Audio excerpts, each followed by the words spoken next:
विक्रम रंधावा रंधावा है ना, तो एक्चुअली मैं इसको जानता भी नहीं हूँ। मैं परसों से मैं आप बीजेपी से वाबस्ता रखने वाले हैं, आप कह रहे हैं मैं नहीं जानता, कैसी बातें कर रहे हैं? नहीं, मैं बात सही, उसको मैं अब डीजी साहब से गुजारिश करता हूँ, ऐसे बंदे को फांसी होनी चाहिए।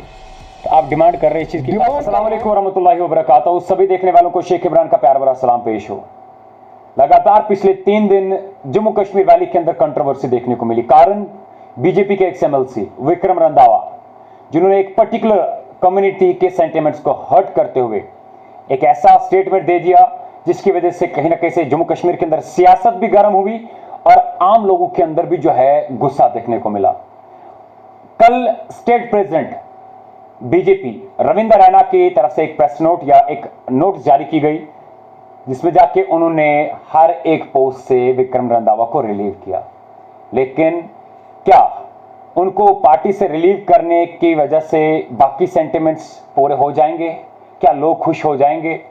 उन सब चर्चों को लेकर हमारे साथ बात करने के लिए मौजूद है श्री अमरनाथ यात्रा के इंचार्ज पूरे कश्मीर डिवीजन के और साथ ही साथ में बीजेपी के लीडर तफज्जुल वानी, और साथ ही साथ में उनके दोस्त जो कैसर परे, वो हमारे साथ मौजूद है। शुरुआत में इनसे जानते क्योंकि बीजेपी पार्टी से वाबस्ता रखने वाले थे और ये भी बीजेपी के ही एफिलिएटेड है।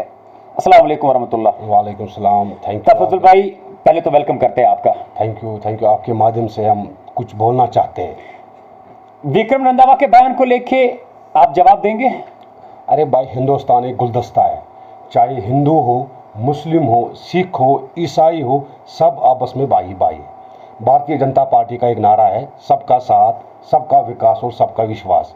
जो विक्रम रंधावा जी ने हमारे दिलों पे खेला, आप अभी भी जी बोल रहे हैं ना? नहीं, जो विक्रम रंधावा है ना जी, तो हम बोल सकते हैं हम मुस्लिम हैं। Islam is a complete code of life. ठीक, इस्लाम सबसे ऊपर है। बाकी हम इनके मंदिरों को सफाई करते हैं। आप देखिए, मैंने आज तक चाहे मंदिर हो, गुरुद्वारा हो, मतलब जितने भी थान हैं, ट्रस्ट है, मैं उनको सफाई कराता हूँ। मैं कल उधर अपने नवाटा क्या सुल्तानुल और फिर मैं सफाई करता हूँ। कल मैं आवरी में जाता हूँ। ये एक मुसलमान लड़का पंडितों के लिए उठा हूँ, क्योंकि मैंने यहाँ पे ज़मीनें भी निकाली है। हमें बहुत ही दुख है और हम बहुत ही खुश है अपने जो हमारा रविंद्र रैना साहब ने उसने उसको बर्खास्त किया भारतीय जनता पार्टी से। और वो कुछ रजौरी का कुछ प्रभारी था, वहाँ भी हमने दूसरा कोई प्रभारी लगाया है। ये तो हमारे लिए तो इनने दिलों पे खेला है।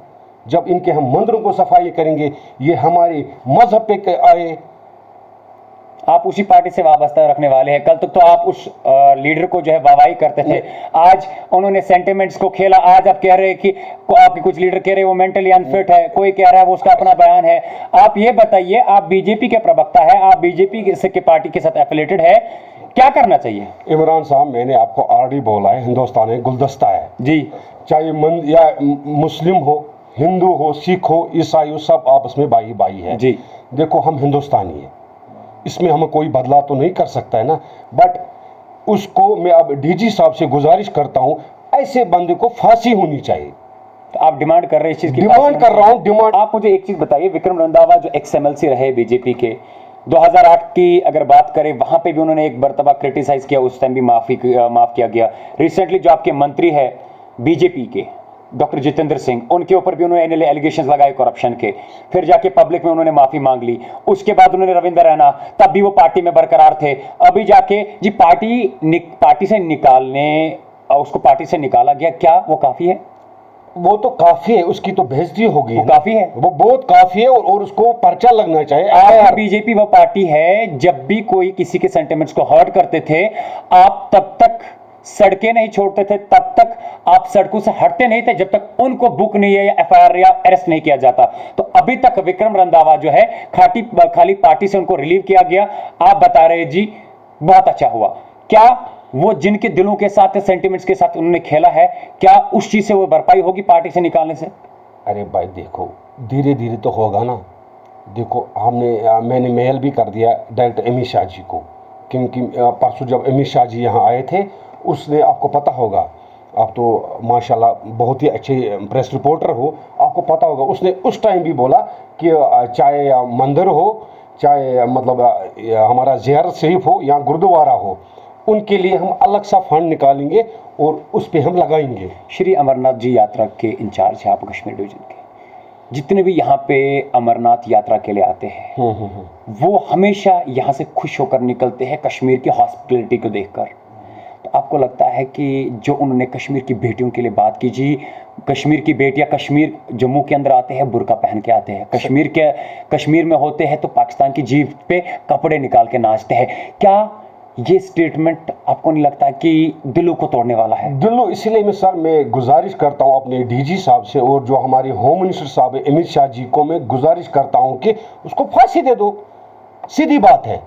ये भारतीय जनता पार्टी का ये मतलब ये जो उसने रंधावा ने बोला ना, वो भारतीय पार्टी के ओर से नहीं, लेकिन पार्टी में रहकर ही बोला। अरे भाई देखो, हर एक की अपनी अपनी आइडियोलॉजी होती है भाई। देख, आपकी आइडियोलॉजी अलग है, मेरी अलग है, इसकी अलग है, उसकी अलग है। अब क्या बोलेंगे हम? अब हम एक ही मांग कर रहे हैं, उसको फांसी मिलना चाहिए। तफद्दुल साहब, आईजीपी, डीजीपी हमेशा कश्मीर के अमन की बात करते हैं। वो तो करते हैं। अमित शाह जो होम मिनिस्टर है पूरे हिंदुस्तान के, अमन की बात करते हैं। रिसेंटली जब उनको फारूक अब्दुल्ला ने सजेस्ट किया जी आप पाकिस्तान के साथ बात करें, उन्होंने कहा हमें पाकिस्तान के साथ बात नहीं करें, कश्मीर यूथ से बात। लेकिन अगर ऐसे लीडर जिनको आप पार्टी से आप लोगों ने निकाल दिया, लेकिन क्या उन जख्मों पे मरहम लगेगा? सिंपल सवाल है, दूसरी मर्तबा रिपीट कर रहा हूं। अरे भाई देखो भाई, जैसे देखो हम सारी मुसलमान हैं, यहाँ पे बैठे हैं, हम हिंदुस्तान में रहते हैं, मुसलमान सिख ईसाई सारे आपस में भाई जी। मसला ये है कि देखो, जो हमारा पार्टी प्रेसिडेंट है, उस बेचारे ने सीधे उसको, मैं आपको वो दिखाऊंगा भी, मेरे पास भी प्रेस रिलीज है, आपको दिखाने की जरूरत नहीं है। बर्खास्त किया जी, हमने पोस्ट से रिलीव किया, पार्टी से नहीं, फिलहाल पोस्ट से रिलीव किया, पार्टी से नहीं। आप पढ़ लीजिए। नहीं सर, पार्टी से भी रिलीव किया। आप स्टेटमेंट को अच्छे से पढ़ लीजिए। He was relieved from all the post, not from the party. आप अच्छे से देख लीजिए, आगे से देखिए। मैं आपको यही बता रहा हूं, क्या आप चाहते हैं कि वो पार्टी से भी बाहर होना चाहिए और जेल के सलाखों के पीछे होना चाहिए? हमारी मांग ही है। आपको पहले आप ही ने बैठ के, जो हमारा स्पोक्स पर्सन अल्ताफ ठाकुर साहब ने, मैंने परसों देखा तो उसने सीधे बता दिया यह हमारे पार्टी का हो नहीं, इसका अपना बयान है, ये पार्टी का बयान नहीं है। क्योंकि देखो, पार्टी में हमारे लाखों कार्यकर्ता है। अब हमें क्या पता है किसके दिल में क्या है? कार्यकर्ता बहुत है, लेकिन ही वाज एक्स एमएलसी। नहीं था, मैं राइट और रॉन्ग? नहीं था, वो he was the representative of the people. Right sir, right. और सबका साथ, सबके विकास की बात कर रहे हैं, डेवलपमेंट की बात कर रहे हैं, युवाओं को रोजगार देने की बात कर रहे हैं। किसी के साथ भेदभाव नहीं किया जाएगा। आपको याद होगा, आपके स्पोक्स पर्सन ने भी कहा था, जब ऑनरेबल प्राइम मिनिस्टर लोगों को खिताब कर रहे थे, अजान हो रही थी और उन्होंने अपनी स्पीच को रोका। क्यों जी? अजान के रेस्पेक्ट करना है, राइट? तो उन्हीं की पार्टी के एक्स एमएलसी ऐसा दे तो क्या करना चाहिए? अरे भाई, रिपीट में सवाल इस चीज के लिए कर रहा हूं, देखिए लोगों के सेंटिमेंट्स को बहुत ज्यादा नुकसान पहुंचा। आपको याद होगा, आईजीपी कश्मीर, डीजीपी कश्मीर, उन्होंने रिसेंटली कहा है कि वी आर प्रोफेशनल फोर्स और हमने अपना जी जान लगा के we are trying to maintain peace in Kashmir. अगर ऐसे बयान सामने आते तो क्या पीस, अमन कायम होगा? नहीं, यही लोग कुछ होते, कुछ अनसर एलिमेंट्स होते हैं जो यहाँ की शांति को नहीं चाहते। देखो, पिछली बार देखो, वो बेचारे कुछ बिहारी मारे, ऐसे मारे, मगर मसला ये है कि जो कुछ यहाँ के जो बड़े हैं जिन्होंने यहाँ माइग्रेंट प्रॉपर्टी खाई है, वो उनको डरा रहे थे, इसलिए वो बिहारियों को मारा। देखो कौन सी इंसानियत है। इस चीज को हर एक ने कंडम किया। इनोसेंट्स किलिंग्स होंगे, सिविलियंस को मारने से आप अपनी एग्जिस्टेंस दिखाते हैं, लेकिन ग्राउंड पे जैसे आईजीपी कश्मीर और डीजीपी कश्मीर ने बोला कि पीस को बरकरार करने के लिए वी आर ट्राइंग, हम किसी भी हद तक जा सकते हैं क्योंकि हम कश्मीर के जम्मू कश्मीर के अंदर अमन चाहते हैं। जो हमारे डीजी, सवाल सिंपल इतना है, क्या इस चीज से अमन बरकरार रहेगा? नहीं, ऐसे लोगों से तो परेशानी तो हो जाती है। देखो, मुझे भी आपको सुबह से 10 फ़ोन करने पड़े, इसीलिए कि मुझे अपने संगठन ने ऑर्डर दिया है कि इस पे बाइट करो, क्योंकि लोगों को पता चलना चाहिए भारतीय जनता पार्टी सबका साथ, सबका विकास और सबका विश्वास है। आपने थोड़ा सा, आप जिनके बारे में बात कर रहे हैं, क्या उन्होंने मीडिया के साथ बात करी इसके बारे में, जिन्होंने आपको कहा जी आप एटलीस्ट मीडिया के साथ बात करें? एक्चुअली जो हमारे संगठन होते हैं ना इमरान साहब, हमारे जो भारतीय जनता पार्टी के एक हमारी मोर्चा होते हैं, युवा मोर्चा होता है, महिला मोर्चा होता है, किसान मोर्चा होता है, एसटी मोर्चा होता है, और हमारी जो पार्टी है, जो आपको पता है ये भी एक मोर्चे के प्रेसिडेंट थे, रिप्रेजेंटेटिव थे? मुझे पता है, बर्खास्त किया है सर, उसको बर्खास्त करेंगे और उसको अरेस्ट भी करेंगे सर। मैं चाहता हूँ, मुझे अपने जो होम मिनिस्टर साहब है, मैं उसको विनती करता हूँ, क्योंकि यहाँ पे जो हम कश्मीरी है, हमारे दिलों पे खेला उन्होंने, हमारी माँ बहनों को उन्हें गाली मारी है, ये हम बर्दाश्त नहीं करेंगे। अगर एक्शन नहीं हुआ, एक्शन, आप लोग अगर उनको अरेस्ट नहीं किया गया, आप being as the incharge of Kashmir division और साथ ही साथ में you are affiliated with the BJP, next step क्या होगा? नेक्स्ट सिंपल सवाल है। देखो भाईजान, देखो जो मोदी जी हमारा है, वो हर एक चीज देखता रहता है। नहीं, मैं देखिए, प्राइम मिनिस्टर वो पूरे दुनिया के, हिंदुस्तान के हैं, राइट? उन्हें ऑलमोस्ट पूरे हिंदुस्तान के ऊपर नजर रहती है। मैं आपसे, you are in Kashmir, you are representing Kashmir in BJP party, you are representing incharge for the Kashmir division of Shri Amarnath ji yatra. आप बीइंग एज अ कश्मीरी होने के नाते, और उससे पहले जिनके सेंटिमेंट्स, जिस कम्युनिटी के सेंटिमेंट्स को हर्ट किया गया, you are also the part of that community, Muslim community. आप क्या नेक्स्ट स्टेप क्या रहेगा आपका अगर उनको अरेस्ट नहीं किया गया? नेक्स्ट स्टेप रहेगा, फिर हम रास्ते पे आएंगे, सीधी बात है, हम प्रोटेस्ट करेंगे। और क्या कर सकते हैं हम प्रोटेस्ट करेंगे, जितने भी भारतीय जनता पार्टी के खास जाए। और मेरा जो मांग है, इसको ऐसे बंदों को फांसी होना चाहिए। पूरे हिंदुस्तान से लोग आते हैं श्री अमरनाथ जी यात्रा के लिए, पूरा श्रद्धालु आ रहे हैं, पूरा हिंदुस्तान आता है। और जो कश्मीर के बिल्कुल बाबा बर्फानी जी की जो वहां पे इस चीज के लिए आते हैं, आप देखते हैं कि लाखों की तादाद में आते हैं और खुश हो जाते हैं वो, और खुश होकर निकलते हैं। आप उन लोगों के लिए क्या मैसेज देना चाहेंगे?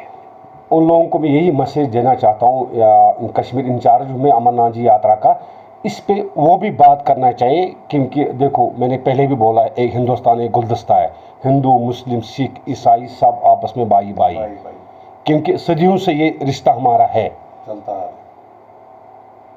तो मैं उनसे भी गुजारिश करता हूँ कि ऐसे जो विक्रम रंधावा है ना, तो एक्चुअली मैं इसको जानता भी नहीं हूँ, मैं परसों से मैं। आप बीजेपी से वाबस्ता रखने वाले हैं, आप कह रहे हैं मैं नहीं जानता, कैसी बातें कर रहे हैं? नहीं, मैं बात सही बोल रहा हूँ सर। हमारी बीजेपी में, मैं आपको पहले ही बोला, हमारे पास लाखों कार्यकर्ता है, लेकिन XMLC राजौरी एक ही है। मुझे पता है, पर उसको प्रभारी से हटा दिया ना, वहाँ दूसरा लगा दिया सर। तो आखिर में कश्मीर की आवाम के लिए या जम्मू कश्मीर की आवाम के लिए कुछ कहना चाहेंगे आप? जम्मू कश्मीर की आवाम को मैं लास्ट में यही कहना चाहता हूँ, भारतीय जनता पार्टी आपके साथ है, और रहेगा इंशाल्लाह। ये हमारे साथ मौजूद थे इंचार्ज कश्मीर डिवीजन के, श्री अमरनाथ जी वेलफेयर जो है उनके इंचार्ज है कश्मीर डिवीजन के, और साथ ही साथ में बीजेपी के साथ एफिलेटेड है, तफजुल वानी और कैसर परे, जिनसे हमने गुफ्तगू करी। इन्होंने हमें बहुत सारे कॉल्स किए। जी, ये भी चाहते हैं एक मुस्लिम होने के नाते कि उस XML से जैसे लोगों के खिलाफ एक्शन किया जाए, उनको अरेस्ट किया जाए। और we are really thankful, being as the Muslim first and after that being as the media person, we are really thankful to all those people who raise voice against them. और एक message जो मुझे सुबह मिली थी केरला से, त्रिवेंद्रम से, मैं उनसे गुजारिश करता हूं कि thank you so much all of you people support करने के लिए। इंशाल्लाह जिंदगी रही तो आगे जाके फिर आप लोगों के साथ मुलाकात करेंगे किसी नए आगाज के साथ। तब तक के लिए आप मुझे और मेरे कैमरामैन को दीजिए इजाजत। तफजुल साहब और कैसर साहब, इतने बिजी शेड्यूल में अपना वक्त देने के लिए आपका बहुत बहुत शुक्रिया। बहुत बढ़िया सर, थैंक यू।